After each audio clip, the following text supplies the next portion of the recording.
नमस्कार. आजच्या एपिसोडला जर शॉर्टमध्ये एक्सप्लेन करायला जाऊ तर सगळीकडे जे अपहरण होत आहे त्याच्याबद्दल पहिले तेजा सगळ्यांना जागरूक करते.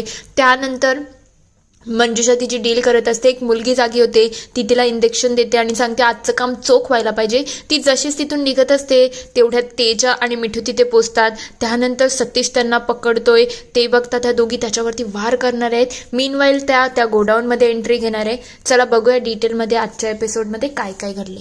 नमस्कार. आजच्या भागात आपण बघणार आहोत इकडे तेजा सगळ्यांना सतर्क राहण्याचा सल्ला देत असते. तेव्हा ती सांगते आता आपल्या आजूबाजूला ज्या काही गोष्टी घडत आहेत लहान मुलांच्या अपहरणाबद्दल आपल्याला त्याच्याशी न घाबरता मुलांना सेल्फ डिफेन्स शिकवायला पाहिजे की आपण आपलं रक्षण कसं करायचं. म्हणजे त्यांच्याकडे मिरची पावडर, पेपर स्प्रे या सगळ्या गोष्टी तर असायलाच हव्या. आणि त्या व्यतिरिक्त कोणीही आपल्याला अनोळखी मुलगा दिसो किंवा मुलगी दिसो तर तिला आपण तिची ओळख विचारावी. त्यानंतर तिला जर कॉन्टॅक्ट नंबर माहिती असेल तर तिच्या घरापर्यंत पोचवावं किंवा आपण जवळपासच्या पोलीस स्टेशनमध्ये त्यांना सुपूर्द करावं. ही आपली एक नैतिक जबाबदारी आहे आणि ही जबाबदारी आपण सगळ्यांनी पार करावी. हे सगळ्यांसमोर आमच्या प्रतीने आम्ही मांडण्याचा प्रयत्न करत आहोत. मग मी होप करते की तुम्ही तुमच्या मुलांना सेल्फ डिफेन्सकडे थोडं वळवाल, कारण की अशा सिच्युएशनमध्ये ते स्वतःला जास्त चांगल्या प्रकारे वाचू शकतात.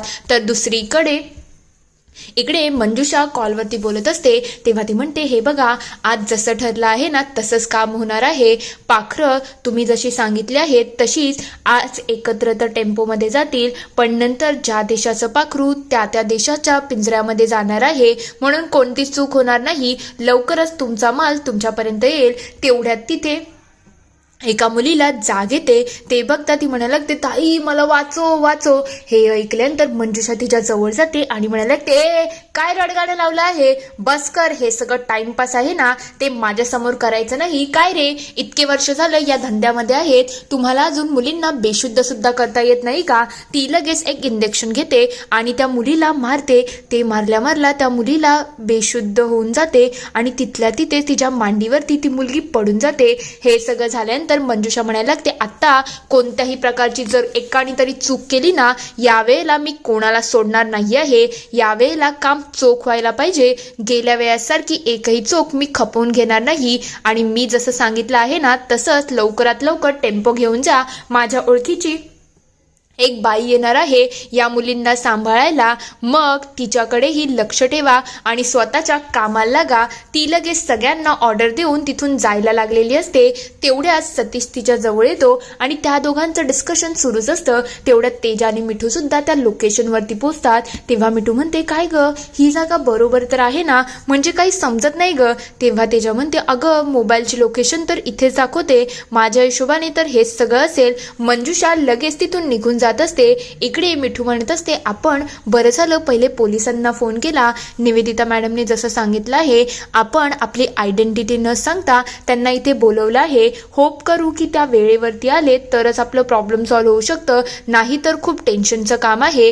तेवढ्यात तेजा म्हणायला लागते ते काही असो, पण आता इथे राहणं थोडं रिस्की आहे. आपल्याला शोध घेणं गरजेचं आहे. आपल्याकडे वेळ कमी आहे. तेवढ्या सतीशच्या कानावरती त्यांचा आवाज जातो. तो त्यांना विचारतो काय रे, कोण आहात तुम्ही, इथे काय करताय, आणि मी तुला कुठेतरी बघितलं आहे. तेव्हा तेजा म्हणते मिठू सोडू नको याला. त्या दोघी लगेच त्याला जोरदार मारामारी सुरू करतात आणि त्याला खरंच जास्त प्रकारे चांगला सेल्फ डिफेन्स दाखवतात आणि त्याच्या पहिले पायावरती, नंतर हातावरती, नंतर गुडघ्यावरती मारून त्याला तिथेच पाडतात. तेव्हा ती म्हणते आता आपल्याला वेळ घालून काही चालणार नाही. आपल्याला आपल्या कामाला लागायला लागेल, कारण की कधीही आपलं काम बिसनू शकतं. त्या दोघी लगेच आत निघून जातात. तेवढ्यात इकडे हा म्हणत असतो चला मुलींना आता टेम्पोमध्ये टाकायची वेळ झाली आहे. तेवढ्यात गेट उघडतं आणि गेटमध्ये अजून कोणी नाही तर तेजा आणि मिठू स्कार्फ लावून आलेले असतात. तेव्हा ते म्हणतात कोण आहे त्या, अचानक इथे आले कशा, कोण आहात ग तुम्ही. तेव्हा त्या काहीच न बोलता तेवढ्यात तो माणूस म्हणाला अरे मंजुषाताई म्हणाल्या होत्या ना त्यांची एक बाई येणार आहे. तेव्हा तो म्हणतो पण त्यांची तर एक बाई येणार होती, या 2 बाई कशा काय? तेव्हा तेजा आणि मिठू लगेच ऍक्टिंग करायला सुरुवात करतात. काय ग, मी मेन आहे हे आठवण ठेव, ही माझी असिस्टंट आहे हो. तेव्हा तेजा म्हणते मी असिस्टंट आहे, मी तुला मंजुषाताईंकडे कामाला लावलं आणि तू आता मला असिस्टंट म्हणणार, हे काही बरोबर नाही. तेव्हा तो म्हणतो काय चाललंय तुमचा टाइमपास, हे सगळं टाइमपास इथे करू नका, एकदाच ठरवा कोण मॅडम आहे आणि कोण असिस्टंट आहे, उगाच वेळ वाया घालवता. तेव्हा ते मिठू लगेच म्हणायला लागते ठीक आहे मॅडम, तुम्ही मेन आहात, मी तुमची असिस्टंट आहे. तेव्हा ती म्हणते ठीक आहे, बघा असं वटणीवरती ठेवायचं असतं, मंजुषाताईंची मी खूप जवळची आहे. तेव्हा तो म्हणतो ठीक आहे, तुम्ही इथे आल्या आहात मुलीकडे लक्ष ठेवायला ना? तेव्हा ती म्हणते हो मुलीकडे तर लक्ष ठेवायला आलो आहे, पण मुलींना टेम्पोत भरण्या पहिले मला असं वाटतं एक एक चहा व्हायला पाहिजे, कारण की थंडी खूप आहे ना. तेव्हा तो म्हणतो नाही, आम्हाला चहा बीची गरज नाही. तेव्हा त्याच्या म्हणते मला तर गरज आहे, असिस्टंट आहे ती चहा बनवेल. मिठू लगेच चहा बनवायला तिथून निघून जाते. तेवढ्यात एका मुलीला जाग येते, ती लगेच तेजाच्या जवळ जाते. तेजा पहिले तिला जवळ घेते, नंतर तिला रिअलाइज होतं की नाही आपण आता हे करू शकत नाही. तेव्हा ती म्हणते ताई मला वाचून, हे लोक माझे खूप हाल करत आहात. तेव्हा तेजा चिडते आणि म्हणते काय आहे तुझं, माझ्याजवळ किचकिच घालू नको, चल चल झोपायला चल, जा तिथे झोप जा, उगाच इथे नखरे करायचं नाही. तेव्हा त्या माणसांचा संशय थोडा कमी होतो की ही आपल्याच टीम मधली आहे. इकडे मिठूने चहा बनवायला सुरुवात केलेली असते, ती मस्तपैकी चहाचं काम करत असते. तेवढ्यात तेजा लगेच सगळ्या मुलींच्या जवळ जाते आणि विचारायला लागते काय रे, मुलींच्या अंगावरती कोणते निशाण तर नाही ना? तेव्हा ते म्हणतात नाही नाही काही निशाण नाही. ती लगेच एक एक मुलीचे हात पाय डोळे सगळं काही चेक करत असते आणि म्हणते ठीक आहे, ताईने सांगितलं हे एकाही मुलीच्या अंगावरती निशाण असता कामा नये, ती बारकाईने काम करत असते. तेवढ्यात मिठू चहामध्ये झोपेच्या गोळ्या मिळवते आणि त्या सगळ्यांसाठी चहा घेऊन येते.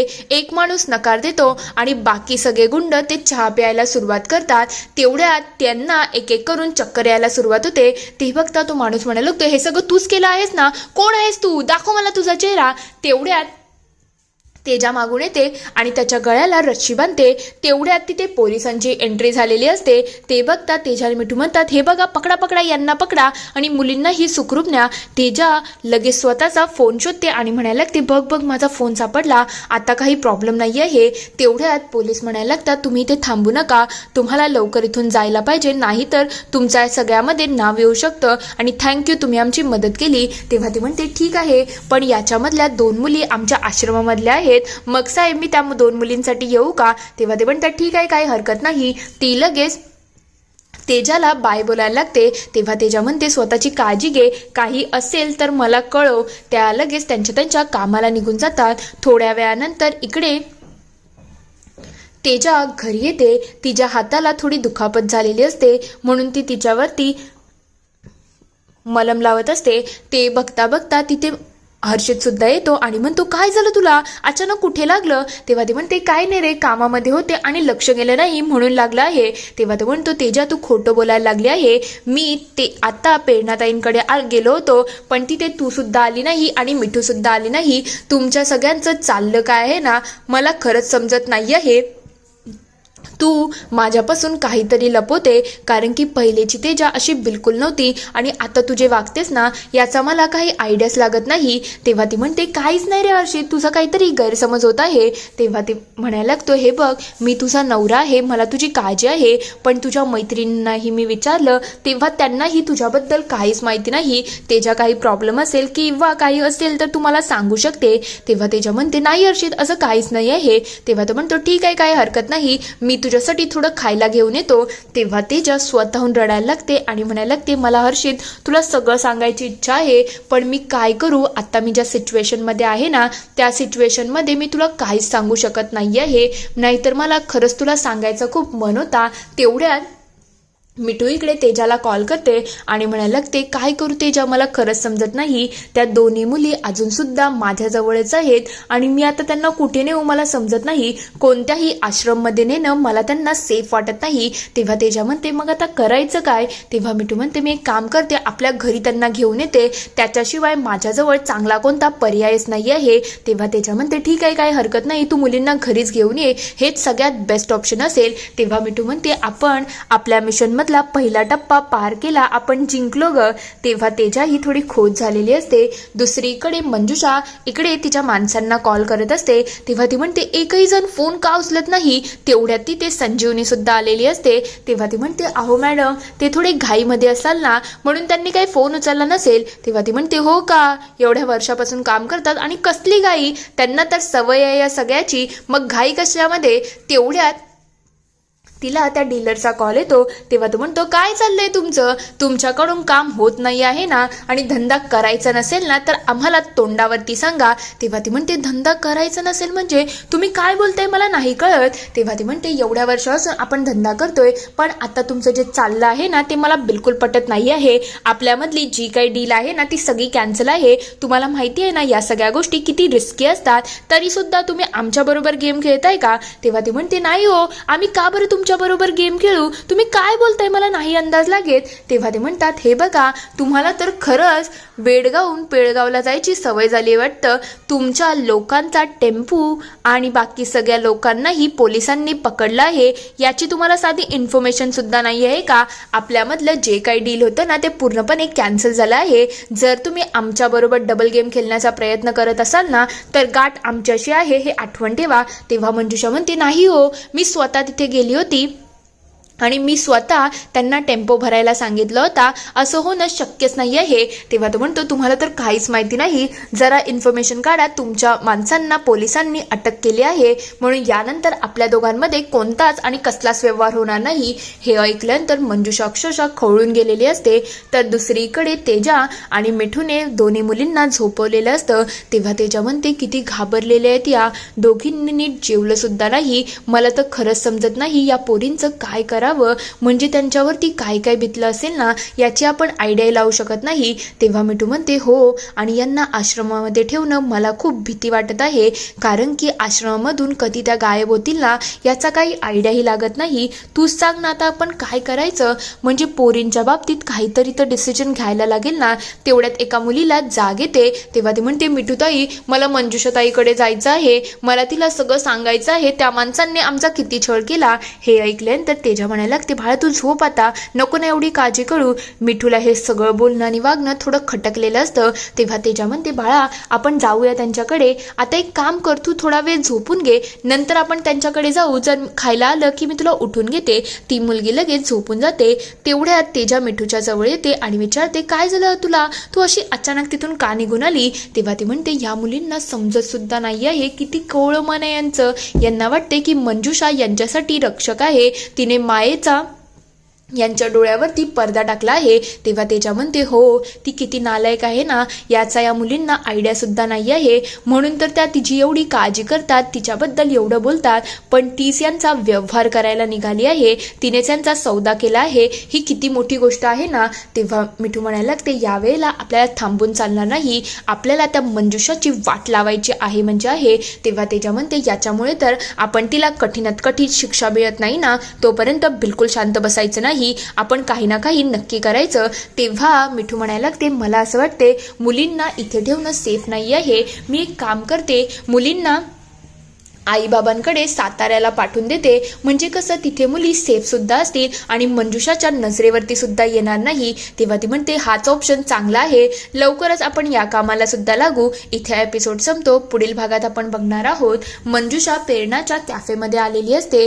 तेवढ्यात वेटर तिथे कॉफी घेऊन येतो. तेव्हा मंजुषा म्हणते काय हो, मी तुम्हाला कॉफी मागितलीच नाही, मग माझ्या इथे कॉफी कशी काय आली. तेव्हा अजित तिथे येतो आणि म्हणायला लागतो माझी मैत्रीण आहे ना तेजा, तिला ही कॉफी आवडते आणि चुकून वेटरने तुमच्या टेबलवरती ठेवली. तेवढ्यात तेजा मागे वळते आणि मंजुषा सुद्धा मागे वळते. तेजा तिला बघताच अक्षरशः घाबरून गेलेली असते. तर दुसरीकडे श्वेताच्या पहिले मंजुषाची गाडी बिघडलेली असते.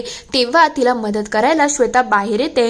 तेव्हा ती विचारते काय हो, मी तुम्हाला ओळखते का. तेवढ्यात मुलींचं लक्ष जातं की मंजुषा ताई आहे. त्या जोरात हाक द्यायला जातील. तेवढ्यात मंजुषा गाडीत बसायला जाते. श्वेता हे सगळं बघून खूप घाबरून जाते. तेवढ्यात मुलगी बाहेर येते आणि म्हणायला लागते मंजुषा ताई. श्वेताच्या चेहऱ्याचा रंग चढून गेलेला असतो. इथे हा पूर्ण एपिसोड संपतो. आता खरंच मंजुषा त्या मुलींना पकडू शकेल की नाही, की श्वेता त्यांना सुखरूप साताऱ्याला पोचवेल. तुम्हाला काय वाटतं ते मला कमेंटमध्ये नक्की कळवा. व्हिडिओ आवडला असेल तर लाईक, शेअर, सबस्क्राईब करायला विसरू नका.